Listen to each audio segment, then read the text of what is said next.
ত্রয়োদশ জাতীয় সংসদ নির্বাচনের মনোনয়নপত্র জমা দেওয়ার শেষ দিন ছিল ২৯ ডিসেম্বর।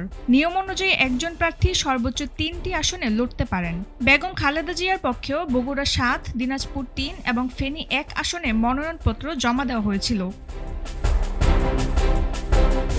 কিন্তু প্রার্থী থাকাকালীন মৃত্যু হলে নির্বাচন স্থগিত হয় কিনা তা নিয়ে ছিল চরম বিভ্রান্তি।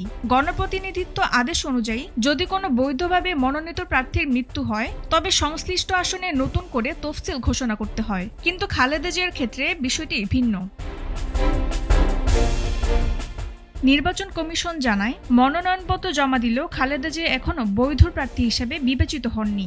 বাছাই প্রক্রিয়ায় টিকে যাওয়ার পরেই একজন ব্যক্তি বৈধ প্রার্থী হন। যেহেতু তার আগেই তিনি মারা গেছেন, তাই তার মনোনয়ন স্থগিত থাকবে। নির্বাচন কমিশনার আব্দুর রহমান আল মাসুদ জানান, এই ৩ আসনে বিএনপির বিকল্প প্রার্থী রয়েছেন। তাই খালেদা জিয়ার মৃত্যুতে নির্বাচনের তফসিলে পরিবর্তন আনার কোনো আইনি প্রয়োজন নেই। প্রতীক বরাদ্দের সময় দল যাকে চূড়ান্ত করবে তিনিই হবেন একক প্রার্থী।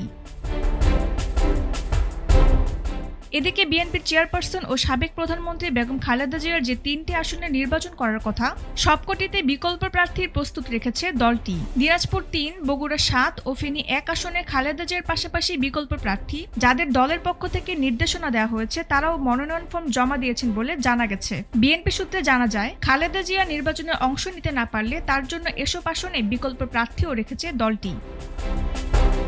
তাসনিম হোসেন লিয়া, সময়ের আলো।